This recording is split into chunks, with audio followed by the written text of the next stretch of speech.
أعوذ بالله من الشيطان الرجيم.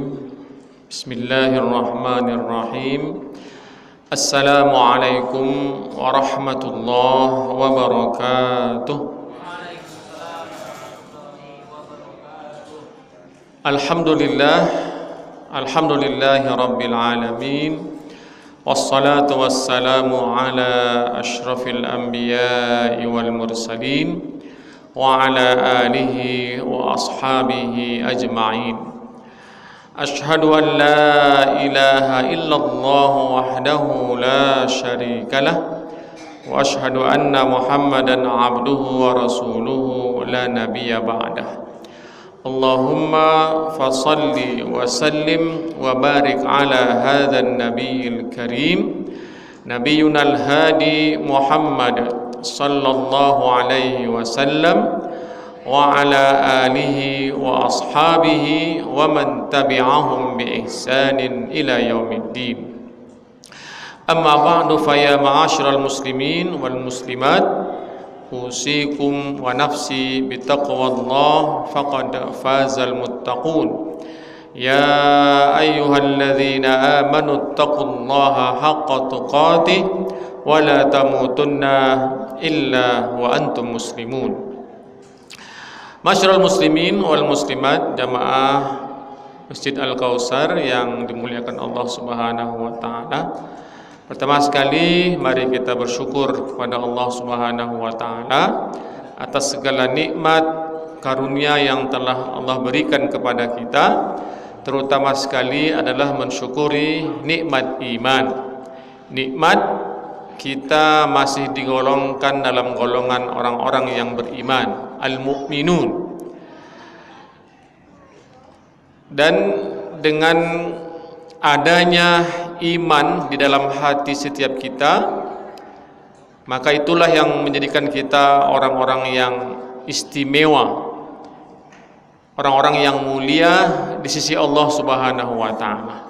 Sebagaimana Allah sebutkan dalam surah Al-Hujurat, Allah berfirman, A'udzu billahi minasyaitonir rajim. Inna akramakum 'indallahi atqakum. Sesungguhnya orang yang paling mulia di sisi Allah di antara kalian semua adalah orang-orang yang paling bertakwa, orang-orang yang masih menjaga keimanan dan ketakwaan di dalam hatinya. Jadi ketika dalam hati kita tertanam keimanan dan keimanan itu menghasilkan ketakwaan, rasa takut kepada Allah Subhanahu wa taala, maka itulah yang menjadi sesuatu yang menjadikan kita mulia, istimewa di hadapan Allah Subhanahu wa taala. Maka itulah yang perlu kita syukuri dan kita jaga, mensyukuri nikmat iman, menjaga keimanan agar tetap ada dalam hati setiap kita. Alhamdulillah ala ni'matil iman. Kita bersyukur kepada Allah atas nikmat iman yang masih Allah berikan dalam hati setiap kita. Kemudian kita bersyukur atas nikmat Islam. Salam, dari kata salam, selamat. Agama yang akan memberikan keselamatan, penjagaan terhadap diri kita di dunia dan juga yang akan menyelamatkan kita nantinya di hari akhirat kelak. Allah berfirman, Inna dina 'indallahil Islam. Kemudian kita bersyukur juga atas nikmat sehat walafiat yang masih Allah berikan sampai saat ini, dan kita syukuri nikmat sehat dengan kita berusaha untuk berada dalam ketaatan, kepatuhan kepada Allah Subhanahu wa taala. Salawat dan salam selalu senantiasa kita sampaikan kepada Nabi besar kita Muhammad sallallahu alaihi wasallam dengan melafazkan Allahumma salli ala Muhammad wa ala ali Muhammad sallallahu alaihi wasallam, alaihi salatu wassalam. Assalamu alayka ya Rasulullah. Mudah-mudahan dan kita banyak bersolawat dan mengucapkan salam kepada beliau di dunia, maka hal itu mudah-mudahan memberikan kebaikan, keberkahan dalam kehidupan kita di dunia, dan juga kebaikan, keberkahan syafaat Rasulullah nantinya kepada kita di hari akhirat kelak. Amin ya rabbal alamin. Masyarul muslimin wal muslimat, jamaah yang dimuliakan Allah Subhanahu wa taala, menyambung kajian kita yang terdahulu masih dalam surah Al-Ankabut, yang pada malam hari ini kita berpindah ke ayat berikutnya, yaitu pada surah Al-Ankabut ayat 62. Boleh dibuka mushaf Qur'annya. Allah berfirman, a'udzu billahi minasyaitonir rajim. Allahu yabsutur rizqa liman yasha'u min ibadihi wa yaqdiru lah. Innallaha bikulli syai'in alim. Yang artinya, Allah yang melapangkan rezeki kepada sesiapa saja dari hamba-hambanya, dan Allah juga yang menyempitkan rezeki untuknya. Dan sesungguhnya Allah Maha mengetahui atas segala sesuatu. Seperti yang kita jelaskan pada pertemuan yang lalu, surah Al-Ankabut ini dan ayat-ayatnya adalah di antara surat yang turun di kota Makkah. Maka surat ini atau ayat-ayatnya disebut dengan surah Makkiyah atau ayat-ayat Makkiyah.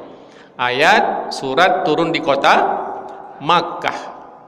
Sementara kalau ayat surat turun di kota Madinah disebut dengan surah Madaniyah, Madinah. Nah itu. Masing-masing surat atau ayat ini punya sifat, punya karakter tersendiri, berbeda. Kenapa disebut dengan ayat-ayat Makkiyah, turun di kota Makkah? Di antara sifatnya, karakternya adalah bahwasanya ayat-ayat itu lebih penekanannya kepada penanaman akidah, menguatkan keimanan, memantapkan keyakinan kepada Allah Subhanahu wa taala dan perkara-perkara iman yang lainnya. Rasulullah berdakwah di kota Makkah lebih kurang 13 tahun. Maka turun ayat-ayat Makkiyah. Dan kondisi umat Islam, para sahabat memang sangat lemah. Mereka sedikit dan sangat lemah dan berhadapan dengan pembesar-pembesar Quraisy, kafir Quraisy, musyrik Quraisy, yang mereka akan menghadapi siapapun yang memilih untuk berislam, beriman kepada Allah dan Rasulnya, maka mereka akan siap-siap menghadapi ujian, cobaan, siksaan, intimidasi oleh para pembesar Quraisy, karena dianggap sebagai orang yang keluar dari agama mereka, yang sudah turun-temurun menyembah berhala, menyembah patung, seperti yang kita jelaskan pada pertemuan yang lalu. Maka kondisi mereka yang sedikit, yang lemah, kemudian mereka diintimidasi, disiksa, diazab, dan bahkan banyak di antara mereka yang mati syahid di kota Makkah. Maka turunlah ayat-ayat ini. Allah wahyukan ayat-ayat melalui Rasulullah SAW, yang ayat-ayat itu untuk apa? Untuk menguatkan iman, keyakinan mereka kepada Allah Subhanahu wa taala. Artinya, seperti yang kita sampaikan, ketika seseorang memilih untuk beriman, untuk berislam, maka mereka akan siap-siap menghadapi ujian, cobaan, tantangan, masalah, problem. Tetapi pada hakikatnya Allah katakan, kalian beriman, pasti kalian akan diuji, akan banyak masalah. Tapi ingat, Allah tidak akan membiarkan kalian begitu saja. Allah pasti akan bersama kalian untuk menghadapi masalah yang kalian hadapi. Meskipun kalian sedikit bersama Rasulullah, tapi karena meyakini agama yang dibawa oleh Muhammad, beriman kepada Allah dan Rasulnya, maka kata Allah, wa ma kana Allahu liyudhi'a imanakum. Allah sama sekali tidak akan menyia-nyiakan iman yang sudah ada dalam hati kalian. Nah, itu dia. Jadi kalau kita mengaku beriman, berislam, pasti kita akan menghadapi ujian, cobaan. Seperti yang kita katakan di awal surah Al-Ankabut ini, Allah katakan, hasiban nasu ayyutraku ayyaqulu amanna wa hum la yuftanun. Jadi konsekuensi sunnatullah, orang yang beriman, beragama, berislam pasti akan menghadapi apa? Ujian, cobaan, masalah, musibah. Nah itu seperti yang Allah katakan juga pada surah Al-Baqarah, wala nabluwannakum bisyai'in minal khawf wal ju' wa naqsin minal amwali wal anfusi was samarat. Pasti kami akan uji kalian dengan rasa takut, kelaparan, kekurangan harta benda, hasil, mungkin sempit rezekinya, kadang dipecat, di PHK, macam-macam karena keimanan mereka. Dan ujian itu, cobaan itu bisa dari Allah Subhanahu wa ta'ala, pasti dari Allah. Mungkin musibah itu Allah langsung yang mengujinya atau melalui makhluk yang lainnya. Ma asaba min musibatin fabima kasabat aidikum. Bisa saja musibah itu datang karena ulah tangan kita sendiri. Nah, itu bisa saja Allah yang langsung mengujinya. Karena dia beriman, memilih beriman kepada Allah dan Rasulnya di kota Makkah, maka mereka diuji, disiksa melalui orang-orang kafir Quraisy, musyrik Quraisy pada waktu itu. Maka ayat ini pada hakikatnya ketika turun kepada kaum muslimin di kota Makkah untuk memantapkan iman mereka. Jangan sedikit goyah dengan ujian-ujian tersebut, karena memang Allah yang mengujinya.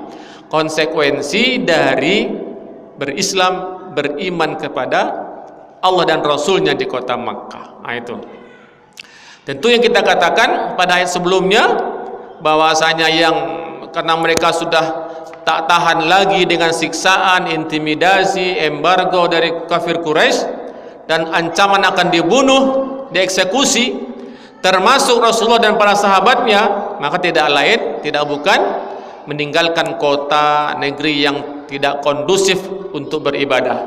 Maka mereka dianjurkan, diperintahkan oleh Allah untuk berhijrah.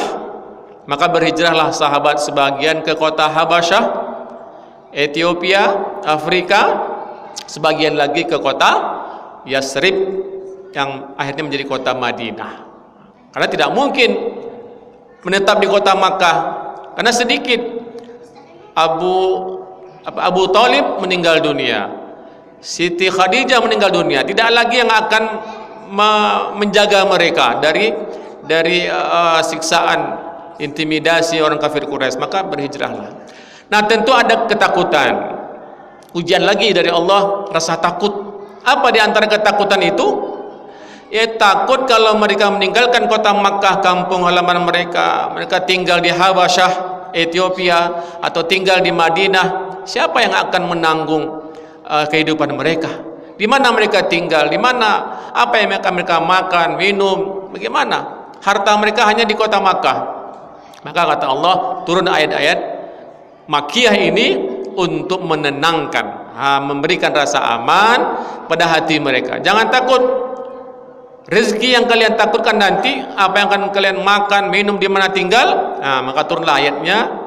Kata Allah Subhanahu wa ta'ala, Allahu yabsutur rizqa liman yasha'u min ibadih. Ingat, ayat ini dimulai dengan Allah menyebut namanya sendiri, Allahu.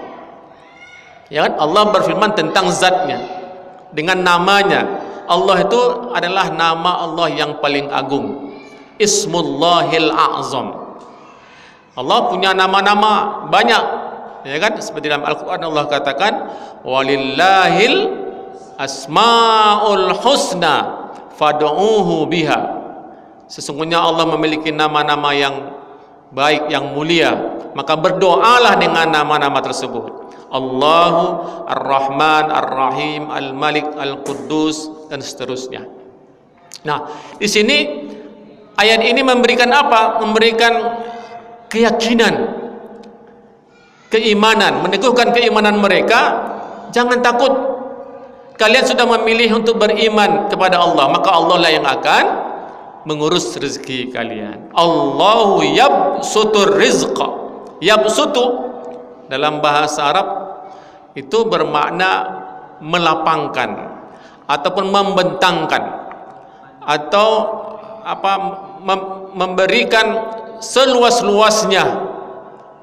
Allah yang memberi, kemudian makhluknya, kita hambanya akan menerima. Allahu yabsutu. Yabsutu ini dalam bahasa Arab adalah fi'lul mudhari atau kata kerja continue, perfect continuous tense, yang artinya yufidut tajaddud wal istimrar. Dia akan terus menerus dan akan berlangsung dalam waktu yang panjang, yang lama. Artinya Allah akan terus memberikan, melapangkan, membentangkan, menganugerahkan rezekinya. Kapan? Dari dulu lagi sampai sekarang dan sampai di masa yang akan datang. Terlebih kepada siapa? Kepada mereka yang sudah mengikrarkan dirinya sebagai abdun, Abdullah, jamaknya ibadullah, ya kan? Sudah dia betul-betul berhamba kepada Allah Subhanahu wa taala, hanya berhamba kepada Allah, beribadah kepada Allah, Abdullah, maka mereka tidak akan Allah sia-siakan, termasuk memberikan rezeki, mengurus rezeki untuk mereka, ya kan? Ini menguatkan apa yang Allah sampaikan pada ayat sebelumnya, ketika Allah katakan ya dalam surah Al-Ankabut ayat 60, apa kata Allah? Wa ka'ayyim min dabbatin la tahmilu rizqaha Allahu yarzuquha. Kan luar biasa ayatnya ini. Kata Allah, coba lihat, kalian punya mata kan? Kata Allah, coba lihat berapa banyak binatang, makhluk, hewan yang Allah ciptakan, yang hidup di permukaan bumi ini, apakah di udara ataupun di lautan, padang pasir, ya kan, atau di dalam tanah, yang kata Allah la tahmilu rizqaha, yang makhluk tersebut tidak sanggup mengurus rezeki mereka. Siapa yang mengurus rezeki mereka? Allah. Maka kata Allah, Allahu yarzuquha, maka Allah lah yang memberi rezeki kepada mereka. Wa iyyakum, termasuk kepada kalian, ya kan? Saya hari Senin yang lalu, ini pengalaman pribadi kan, sesuai dengan ayat ini. Senin yang lalu ketika habis ngantar anak, kemudian lihat di kandang kelinci itu sudah melahirkan anaknya. Tapi Bapak Ibu mungkin tahu bagaimana tabiat kelinci kalau sudah melahirkan anaknya. Berbeda dengan kucing. Kucing dia akan jaga anaknya, dia bersihkan, kemudian dia akan berikan minumannya, ya kan, susunya gitu kan. Tapi kalau kelinci bagaimana, Bu? Dia akan tinggalkan, bahkan dia nggak tahu menahu dengan anaknya. Maka lahirlah kelinci di rumah kami itu 9 ekor, merah-merah, seperti kita melihat anak tikus. Bagaimana ya Bu, Ibu, Bapak kalau nengok anak tikus di rumah, apa yang akan diambil tindakan? Ambil sapu, ambil sekop, diapakan? Dibuang. Ya kan? Sama seperti itu juga saya. Kalau udah melihat anak tikus itu banyak gitu kan, merah-merah, nggak ada itu untuk menyelamatkan, nggak ada itu. Paling membersihkan dan akan membuangnya, ya kan?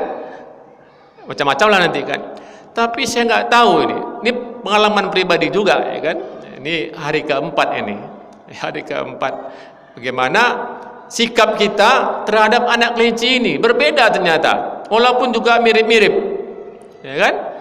Induknya tidak mempedulikannya, kemudian kita buka informasi di media sosial bagaimana caranya induk ini tidak peduli dengan anaknya, 9 ekor, ya kan? Kita lihat, kita baca, kita telepon siapa yang sudah pernah beternak kelinci, kan? Oh, ternyata memang seperti itu di antara sebagian induk kelinci ini, ya kan? Dia akan tinggalkan, maka dia injak-injak juga, gitu kan? Harus dipisahkan dari induknya, kemudian kita tempatkan, diberikan kehangatan, entah apa namanya itu, tisu, entah kain-kain apa seperti itu. Kemudian bagaimana? Ini makhluk, ini ciptaan Allah Subhanahu wa taala. Tidak boleh disia-siakan. Ya kan?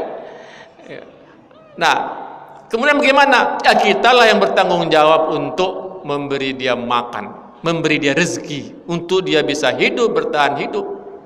Karena kita yang beli kelinci, kita tanggung jawab untuk termasuk mengurus makanannya, rezekinya, gitu, ya kan? Oh, tidak langsung kasih makan, tetapi melalui makhluknya kita dituntut untuk memberi dia makan. Kita berikanlah susu SGM, susu, gitu kan? Promosi pula, ya. Kemudian kita berikan sedikit-sedikit. Mau dia. Alhamdulillah, dah 4 hari ini bertahan hidup, tidak ada yang mati. Itu kan.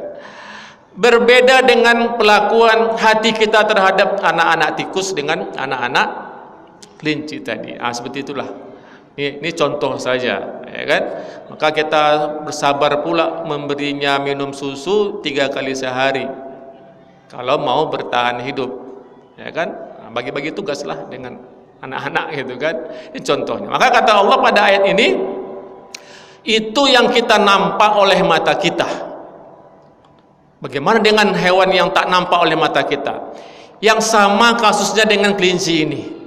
Mereka tak sanggup untuk mencari nafkah, mencari makanan, minuman. Jangankan untuk menyimpannya di kulkas, ya, untuk akan dia makan hari itu pun tak bisa. Maka siapa yang akan mengurusnya? Allahu yarzuquha. Allah lah yang memberi dia rezeki. Ya kan? Di dalam tanah itu mungkin ribuan, jutaan makhluk ciptaan Allah Subhanahu wa taala. Dan mereka hidup, dan setiap yang hidup pasti memerlukan makanannya, minumannya, tempat tinggal. Maka kata Allah Subhanahu wa taala dalam ayat yang lain, surah Hud ayat 6 menguatkan ayat ini. Apa kata Allah Subhanahu wa taala? Agar kita ini jangan takut dengan kehidupan kita, dengan rezeki kita, karena sudah ada yang mengaturnya, memberinya, membagi rezeki itu. Tinggal lagi kita diminta untuk berikhtiar, berusaha. Setelah itu apa? Berdoa kepada Allah Subhanahu wa taala. Kata Allah dalam surah Hud ayat 6, "Wa ma min dabbatin fil ardi illa 'alallahi rizquha." Dan tidak ada satu binatang melata pun yang ada di bumi ini kecuali Allah telah tentukan rezekinya. Itu binatang, itu makhluk. Apalagi dengan manusia, makhluk pilihan Allah Subhanahu wa taala di atas bumi, ya kan? Pasti Allah akan urus rezekinya. Makanya orang yang sudah beriman kepada Allah, yakin kepadanya, kemudian dia berusaha untuk mengerjakan apa yang Allah perintahkan dan mencegah dirinya untuk apa yang Allah larang. Ini dia beribadah, sholat berjamaah, silaturahim, majlis ilmu. Mustahil kalau dia itu akan susah hidupnya. Apakah dia akan ada ujian, cobaan? Pasti ada, ya kan? Pasti ada masalah. Tetapi Allah berikan dengan keimanannya kepada Allah itu kemampuan dia untuk menghadapi masalah. Itu saja. Ya. Pasti kita ada masalah. Pasti kita akan ada rasa takut, ada khawatir. Tapi dengan kita bergantung hati kita kepada Allah, kita beribadah, kita sholat, baca Al-Quran, berzikir, ya kan? Kemudian kita majlis ilmu. Itu hakikatnya apa? Untuk memantapkan lagi iman kita kepada Allah. Sehingga ketika ada rasa takut, ujian, kekhawatiran tentang rezeki, tentang yang akan melangsungkan hidup kita, kita ada tempat mengadu. Nah, itu dia. Ada tempat mencurahkan hati kita, curhat. Kepada siapa? Kepada Allah. Maka sholat itu curhat dan tidak bisa diganggu. Dan itulah karunia Allah yang paling utama. Ya kan? Sholat. Nah, hari ini kita memperingati Isra dan Mi'raj. Di antara hadiah utama dari peringatan Isra dan Mi'raj itu adalah Allah berikan sarana, wasilah, cara bagaimana kita terhubung dengan Allah Subhanahu wa taala, yaitu melalui salat. Salat itu apa? As-silah, terhubung hati kita, pikiran kita, jiwa kita kepada Allah. Nah, kalau sudah terhubung hati, pikiran, jiwa kepada Allah, tentu Allah berikan kepada kita apa yang kita minta. Nah, gitu. Makanya kita ulang-ulang dalam sholat itu setiap rakaat apa? Iyyaka na'budu. Pertama adalah ibadah kepada Allah. Jadikan kita abdun, hamba kepada Allah, bukan kepada selain Allah. Berhamba, beribadah, iyyaka na'budu. Sudah selesai beribadah, sholat, berzikir, baca Quran, ya kan, puasa. Ada masalah? Pasti ada masalah. Apa sambungan ayatnya? Itu dia. Iyyaka na'budu. Setelah beribadah, beriman, pasti ada masalah, ada ujian, ada problem, ada musibah. Memintalah pertolongan hanya kepada Allah. Itu dia. Iyyaka na'budu wa iyyaka nasta'in. Nah, kan tenang hati kita kalau sudah tahu cara menghadapi masalah. Maka orang-orang yang berislam, beragama, ketika menghadapi masalah itu dia akan tenang. Dia akan Allah beri yang namanya kesabaran. Sabar itu berproses, tidak datang begitu saja. Apa utamanya? Keimanan kepada Allah, keyakinan kepada Allah. Makanya kata Allah pada Al-Quran tadi itu, sambungan ayat penutup ayat tadi itu apa? Wala nabluwannakum, kami akan uji kalian bisyai'in minal khauf, rasa takut, wal ju', kelaparan, wa naqsim minal amwal, kekurangan harta benda, wal anfus, kematian, kehilangan orang yang kita cintai, was samarat, dengan hasil usaha kita akan kurang, berdagang tak laku-laku, ya kan, atau bangkrut, hanya masalah. Apa ujung ayatnya? Wa basyiris sabirin, maka berilah kabar gembira kepada mereka yang sanggup untuk bersabar menghadapi ujian-ujian tersebut. Gitu. Jadi konsekuensinya pasti akan diuji, dan Allah berikan kemampuan menghadapinya dengan kesabaran. Tak ada keimanan, tak ada kesabaran. Itu rumusnya itu. Ada iman, ada keyakinan, ditunjukkan dalam beribadah. Ada masalah, Allah berikan kemampuan untuk bersabar. Maka orang-orang beriman tuh nggak ada yang emosian, tak ada yang marah-marah. Kalau masih ada kita yang cepat emosi, naik tensi, marah-marah, berarti kita harus evaluasi, muhasabah sejauh mana keimanan kita. Gitu saja itu. Ustaz pernah marah? Pasti pernah marah. Tetapi kita masih sanggup untuk mengontrol kemarahan kita. Tak sampai terlampiaskan. Gitulah kira-kira. Terkadang pernah juga sekali terlampiaskan, tapi tidak begitu parah. Bisa dipahami kan? Kita manusia, bisa marah nggak? Bisa. Kenapa tidak? Marah itu harus ada. Orang berperang harus marah nggak? Harus marah. Kalau nggak marah bagaimana mau berperang, ya kan? Tapi marahnya karena Allah, bukan karena nafsu, karena yang lain-lain, tidak seperti itu. Untuk menegakkan kebenaran. Nah ini Bapak Ibu. Maka kata Allah, jangan takut, jangan khawatir. Allahu yabsutur rizqa liman yasha. Kepada makhluk apapun Allah lapangkan rezekinya, pemberiannya, karunianya. Terlebih kepada ibadi, terlebih kepada hamba-hambaku, tentu ini makhluk spesial, ya kan, orang yang sudah menghambakan dirinya hanya kepada Allah. Tentu Allah tidak akan menyia-nyiakan keimanan mereka. Maka Allahu liyudhi'a imanakum. Kalau sudah beriman, maka Allah pasti tidak akan sia-siakan keimanan. Ya kan, inilah yang sebenarnya yang mesti kita jaga, yang kita rawat, yang kita tanamkan, yang kita kuatkan, kita kokohkan. Semakin seseorang itu menjaga keimanannya, ketakwaannya, ya kan, agamanya, dan semakin juga dia akan menghadapi banyak masalah, tetapi Allah berikan ia kemampuan untuk menyelesaikan masalahnya. Allah tidak akan biarkan dia bingung atau gelisah, risau, tidak. Ada saja Allah berikan jalan keluarnya. Oke? Maka dalam ayat apa kata Allah? Wa may yattaqillaha yaj'al lahu min amrihi yusra. Yusra artinya apa? Kemudahan. Nah, itu. Ada masalah, ada kesusahan, ada kesukaran, tetapi setelah itu dia berdoa, beribadah kepada Allah, Allah mudahkan urusannya. Berbeda dengan orang-orang kafir, orang-orang kufur, hatinya tak ada keimanan kepada Allah Subhanahu wa taala. Allah beri dia ujian pasti, tetapi tidak ada bagi dia bekal, modal untuk menghadapi masalahnya. Akhirnya apa?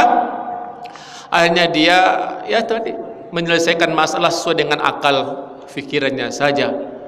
Tak sanggup dia menghadapi masalah, menyelesaikan masalah. Hanya dia bunuh diri, gantung diri, dan lain sebagainya.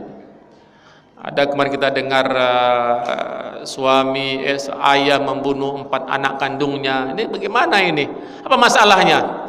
Dilihat KTP-nya Islam, KTP-nya yang Islam, tapi dia belum berislam, jauh dari beriman, ya kan?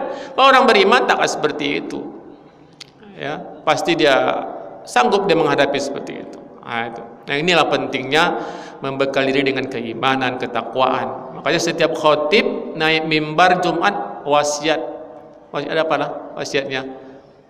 Wa tazawwadu fa inna khairaz zadit taqwa. Berbekallah, sesungguhnya sebaik-baik bekal itu adalah bekal keimanan, bekal ketakwaan. Allah sudah berikan keimanan, maka Allah berikan ia rasa aman. Nah gitu, ya kan? Alladzina amanu wa lam yalbisu imanahum bizulmin ulaika lahumul amnu wa hum muhtadun. Itu janji Allah. Orang-orang yang dalam hatinya ada keimanan, keyakinan, ketakwaan kepada Allah Subhanahu wa taala, dan tidak dia campur adukkan imannya, agamanya dengan kesyirikan, maka Allah berikan ia yang namanya al-amnu, rasa aman, ketenangan, kedamaian. Keluarga dibangun dengan dasar keimanan, ketakwaan, ibadah, ya kan? Taat beribadah, silaturahim, menambah ilmu, maka insya Allah keluarga itu akan keluarga yang aman. Kenapa? Karena sudah didasari dengan keimanan. Ada iman, ada aman. Tak ada iman, jangan harap ada rasa aman. Keluarga itu bisa harmonis, samawa, sakinah, mawaddah, warahmah, ya kan, ada sakinah, ketenangan, mawaddah, kedamaian, saling mencintai, saling menyayangi. Itu tidak begitu saja datang, tanpa didasari, dilandasi dengan keimanan, keislaman, beribadah, silaturahim, bertambah ilmu, majlis ilmu. Itu maka melalui keimanan itu Allah berikan kedamaian, keharmonisan, ada komunikasi yang baik antara suami istri, anak-anak. Itu kalau kita baca Al-Quran, seperti itulah Allah mengajarkan bagaimana membangun keluarga itu, bukan dengan harta saja, bukan dengan kedudukan, tetapi dengan nilai-nilai keimanan, agama. Keluarga yang terbangun dengan seperti itu, maka insya Allah Allah akan selamatkan, Allah akan jaga. Apakah keluarga itu nanti akan menghadapi masalah? Pasti, tidak mungkin tidak. Masalah pekerjaan suami, istri, anak-anak, banyak problem lah pokoknya. Hanya saja mereka Allah berikan kemampuan untuk menghadapinya. Termasuk apa yang paling utama, wa basyiris sabirin, itu berikanlah kabar gembira kepada mereka yang dengan keimanan itu mereka sanggup untuk bersabar. Nah, jadi sabar itu kekuatan yang Allah berikan kepada kita orang-orang yang beriman. Innallaha bikulli syai'in alim, ditutup oleh Allah Subhanahu wa taala. Jadi sebelumnya kata Allah yang melapangkan rezeki kepada siapa saja dari hambanya, tetapi sebaliknya ketika mereka tak mau tahu dengan Allah, tak pernah beribadah, tak pernah ke masjid, tak pernah berzikir, bersolat, baca Quran, maka Allah akan wayaqdirulah, bisa saja Allah akan sempitkan rezekinya. Jadi yang melapangkan rezeki itu Allah, yang menyempitkan rezeki kita itu ya Allah juga, karena ulah kita. Kita beriman, kita beribadah, Allah lapangkan rezeki kita. Kita tak mau beribadah, tak mau beriman, tak mau beramal soleh, bisa saja Allah yang akan menyempitkan rezeki kita karena ulah kita sendiri. Nah, gitu aja. Itu rumusnya seperti itu, sunnatullah seperti itu. Kemudian Allah tutup dengan ayat innallaha bikulli syai'in alim, dan Allah Maha mengetahui atas segala sesuatu. Jadi bagaimana kondisi kita? Kata Allah dalam tafsir dikatakan Allah bi ahwalikum wa umurikum, segala apapun yang berlaku pada diri kita, keadaan situasi kita itu Allah Maha tahu. Apakah kita dalam keadaan lapang, bahagia, senang, gembira, Allah tahu. Apakah kita dalam keadaan sempit, susah, sukar, punya masalah, Allah juga tahu. Maka tentu orang-orang beriman Allah uji dengan yang namanya kebaikan dan keburukan. Dengan musibah. Musibah itu ada dua. Bisa musibah yang datang dalam hal bentuk kebaikan, nikmat dari Allah Subhanahu wa taala, maka seorang mukmin harus bersikap untuk pandai banyak-banyak bersyukur. Ada kalanya Allah uji kita dengan nampaknya keburukan, musibah, masalah, maka tidak ada sikap seorang mukmin kecuali mampu untuk bersabar. Itu kuncinya. Di hidup kita ini antara dua saja. Allah beri nikmat, karunia, maka kita harus mampu untuk banyak-banyak bersyukur. Dan ada kalanya kita diuji dengan musibah yang betulnya keburukan, tidak baik, musibah, bencana, maka kita Allah berikan kemampuan untuk bersabar. Nah, itu kuncinya. Maka ayat ini awalnya bagi orang-orang yang beriman kepada Allah dan Rasulnya di kota Makkah, yang harus meninggalkan kampungnya, negerinya, kemudian mereka takut tentang rezeki mereka, maka Allah lah menenangkan keimanan mereka. Bagi kita apa? Sama. Ada kalanya kita diberi nikmat, maka kita harus pandai-pandai bersyukur. Ada kalanya kita mungkin disempitkan rezeki, disusahkan dalam mencari pekerjaan dan lain semacamnya, maka tidak perlu kita berputus asa, tidak perlu kita bersuudzon, berburuk sangka kepada Allah. Karena itulah saat Allah menguji iman kita dengan banyak masalah, dengan problem, maka kita harus mampu dengan iman itu untuk menghadapinya dengan kesabaran. Wa basyiris sabirin. Maka pada ayat berikutnya apa kata Allah? Orang beriman itu pasti akan menghadapi masalah, akan musibah, tetapi dia akan menyerahkan masalah itu kepada Allah Subhanahu wa taala agar Allah ikut campur untuk menyelesaikan masalahnya. Oke? Alladzina apa? Idza asabathum musibatun qalu inna lillahi wa inna ilaihi rajiun. Itu dia. Allah akan uji ini, bersabarlah. Karena apa? Alladzina idza asabat. Karena mereka, kalau mereka menghadapi musibah, mereka cepat curhat kepada Allah Subhanahu wa taala. Kalau ada masalah, ambil air wudu, salat. Ini ada masalah, ya kan, beribadah, minta tolong kepada apa kira-kira solusinya, jalan keluarnya. Jangan curhat di media sosial. Nah, kalau curhat kepada Allah, Allah akan berikan jalan keluarnya, ya kan? Mungkin tidak pada waktu itu, tapi Allah bukakan ketenangan hati, jiwa, perasaan, ya kan? Setelah itu ada saja semacam untuk jalan keluarnya, solusinya. Tapi kalau tidak pernah beribadah, tidak pernah ke masjid, tidak pernah berdoa, bagaimana Allah akan memberikan solusinya? Nah, tapi kalau apalagi curhatnya ke media sosial, datang lagi ada yang komentar yang ini, tambah banyak masalah. Tidak akan menyelesaikan masalah, justru akan memperbanyak, memperkeruh, memperberat masalah. Nauzubillahi min zalik. Karena apa? Karena kata Allah, innallaha bikulli syai'in alim.